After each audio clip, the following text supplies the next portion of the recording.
Pink petal curious kids pre primary CBSE pattern बनवा सर्वोत्तम भविष्य तुमच्या मुलांसाठी। वर्ष 2025-26 साठी प्रवेश प्रक्रिया सुरू। Pre primary nursery LKG UKG आणि academy class 1st to 4th। आमची वैशिष्ट्ये सुधारित कौशल्य, दर्जेदार शिक्षण, परस्पर संवादी वातावरण, सुधारित ग्रेड, पूर्व तयारी, मंथन परीक्षा आणि ऑलिम्पियाड परीक्षा, पालक उपक्रम, स्पर्धा घेणे, मैदानी खेळ, मजेदार उपक्रम। प्रवेशासाठी संपर्क miss Zulekha Sayyed. Mobile number 76 20 49 39 19 84 46 09 39 19। Pink petal curious kids pre primary CBSE pattern, Swami Samarth residency, Samarth मंदिरा पाठीमागे, स्वामी समर्थ नगर, कर्जत। गेल्या 13 तारखेला वाशिममध्ये पूर्वीचा करमाळा चौक आणि ज्याचं 2014ला क्रांतीसूर्य महात्मा फुलेंच्या नावानं नामकरण झालं, असा महात्मा फुले चौकामध्ये भगवा ध्वज उभारण्यात आला। आणि असा एक गैरसमज झाला की हा भगवा ध्वज उभा केल्यानंतर त्या चौकाला स्वराज्याचे दुसरे छत्रपती संभाजी महाराजांचं नामकरण केलं जाणार आहे का काय, अशी एक चर्चा झाली। आणि त्या चर्चेतून दोन समाजामध्ये कधीच राशींना अशी सवय नव्हती, ते थोडं तेढ निर्माण झालं। परंतु तिथं सगळ्यांची भूमिका अशी होती, ज्यांनी भगवा ध्वज उभा केला त्या सगळ्या कार्यकर्त्यांची, तरुणांची अशी भूमिका होती की हा ध्वज काय एका जातीचा नाही किंवा एका समाजाचा नाही, हे एक स्वराज्याचं प्रतीक आहे आणि त्या ह्याने तो राहावा। आणि महात्मा फुलेंच्या चौकाला सुद्धा कोणाचा विरोध असण्याचं काही कारण नाही, कारण पूर्वीच त्याचं नामकरण आम्ही सगळेच बऱ्याच वेळेस महात्मा फुलेंच्या जयंतीला त्या चौकात जाऊन अभिवादन करून, मला आठवते आत्ताची जी झाली जयंती, त्या जयंतीला भाषण करताना मी सांगितलं होतं की महात्मा फुले हे काही एकट्या माळी समाजाची प्रॉपर्टी नाही, सगळ्यांनी ती जयंती साजरी केली पाहिजे। म्हणजे बाबासाहेब आंबेडकरांची असेल, शिवाजी महाराजांची असेल, आणि असा सामाजिक सलोखा आपण ठेवला पाहिजे। परंतु ठीक आहे, काही कारणास्तव थोडं वादविवाद मतमतांतर झाले। त्याच्यानंतर 19 तारखेला प्रांत साहेबांनी, तहसीलदार साहेबांनी, पोलीस प्रशासनाने ते एक मीटिंग लावली। त्या मीटिंगचं आपण सगळ्यांनी लाईव्ह वृत्तांकन केलेलं आहे। त्या मीटिंगमध्ये सुद्धा थोडं मतमतांतर झाले, परंतु प्रशासनाने असं सांगितलं की तुम्ही स्थानिक पातळीवर हा वाद मिटवा। आणि दोन्ही समाजातल्या प्रमुख कार्यकर्त्यांनी, एक राजे असतील, विजनान असतील, शांभाऊ असतील, आमच्या सगळ्यांवर एक विश्वास ठेवून तुम्ही ह्याच्यात भूमिका घ्या आणि आपल्या गावातला वाद हा गावात मिटवा। शेवटी गावातलं गेले 10 दिवस आम्ही बघितलं तर वातावरण एवढं गडूळ झालंय की रोज आपण एकमेकाबरोबर फिरणारे एकमेकाकडे संशयाच्या नजरेने बघायला लागलो। आणि हे 4 दिवस 8 दिवस महिनाभर ठीक आहे, परंतु ही कायमसाठी चांगलं नाही। ही दोन्ही समाजाच्या ज्यावेळेस लक्षात आलं त्यावेळेस दोघांनी पुढाकार घेण्याची भूमिका घेतली। आम्ही सगळ्यांनी त्यांच्याबरोबर, ह्यांच्याबरोबर 2-4 वेळा, त्यांच्याबरोबर 2-4 वेळा, कुणाचं काय म्हणणं आहे, कुणाचं काय म्हणणं आहे, अटी शर्ती, त्याच्यातून मार्ग काढत एक असा मार्ग सामंजस्याने निघाला की जो ध्वज लावलाय त्याला काय कुणाचा विरोध असण्याचं कारण नाही, हे सगळ्यांचं आपलं स्वाभिमानाचं प्रतीक आहे। त्याच्यामुळे तो ध्वज जिथं उभा आहे तो आणखी उंच आणि चांगल्या पद्धतीने फडकवायचा। परंतु त्या चौकाला महात्मा फुलेंचं नाव देण्याचं आज निर्णय नाही झालेला, तो पूर्वीच झालाय।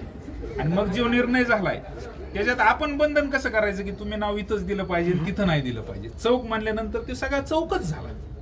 त्याच्यामुळं ते जे सर्कल किंवा काय त्याचं जे स्ट्रक्चर तयार होईल त्याला महात्मा फुलेंचंच नाव दिलं जाईल आणि ते दिलं जाणार आहे। ह्याच्यावर दोघांचीही संमती झाली आणि ध्वजालाही कोणी हात लावणार नाही, तो ध्वज आणखी चांगल्या पद्धतीने राहील।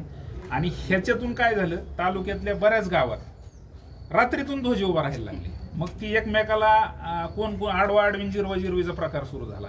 तर माझी आपल्या निमित्ताने त्या गावातल्या सुद्धा किंवा अजून कुठं उभा राहणाऱ्यांना विनंती की ठीक आहे, प्रत्येकाला आपल्या समाजाबद्दल, जातीबद्दल अभिमान आहे, तो असला पाहिजे।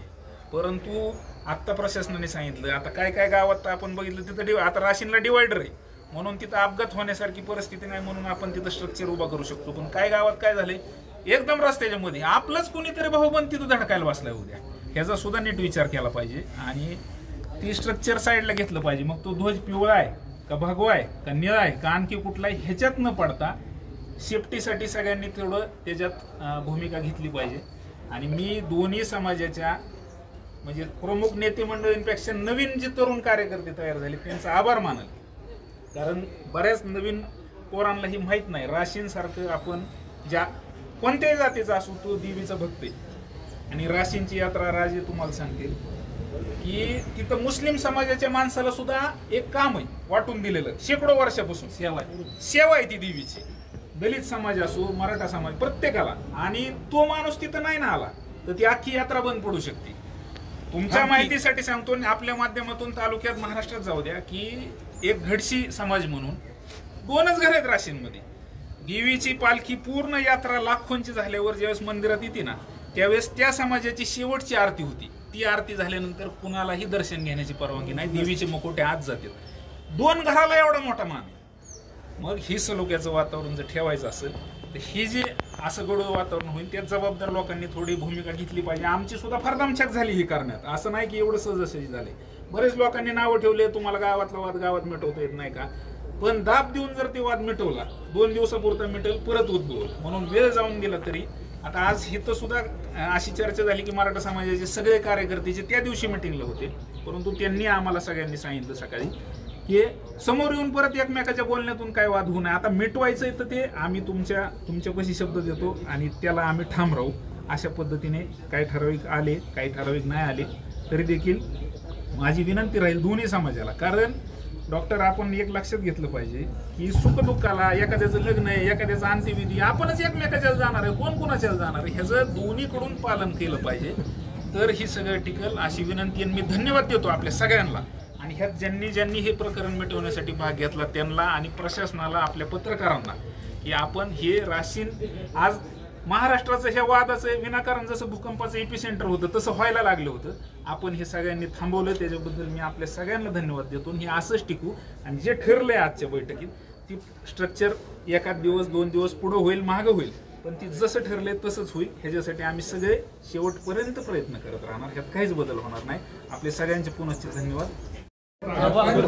क्रांतीसूर्य महात्मा ज्योतिराव फुले चौक राशीन या चौकाच्या संदर्भात दिनांक 13 तारखेला जो वाद उद्भवला होता आणि त्या वादाच्या अनुषंगाने आम्ही अनेक वेळा निवेदनं दिली, रास्ता रोको आंदोलन केलं, कलेक्टरपर्यंत निवेदन दिले. परंतु आज आम्ही पंचायत समिती तहसीलदार साहेबांसमवेत या ठिकाणी दोन्ही समाजाची बैठक झाली आणि त्या बैठकीमध्ये दोन्ही समाजाची सहमती होऊन जो काय क्रांतीसूर्य महात्मा ज्योतिराव फुले चौकासंदर्भात वाद उद्भवला होता आणि त्या वादाच्या अनुषंगाने उद्या आम्ही संपूर्ण राशीन बंदचं आव्हान केलं आणि सर्व लहान मुलं, बाया, पोरांशी आम्ही त्या ठिकाणी उतरणार होतो. या ठिकाणी कर्जत, मिरजगाव, राशीन असा आम्ही बंद पुकारण्यात आलेला होता. तर तो बंद आम्ही क्रांतीसूर्य महात्मा ज्योतिराव फुले फाउंडेशनच्या वतीने उद्याचा बंद होणार नाही आणि तो तात्पुरता स्थगित केलेला आहे असं या निमित्ताने आपणास सांगतो आणि थांबतो.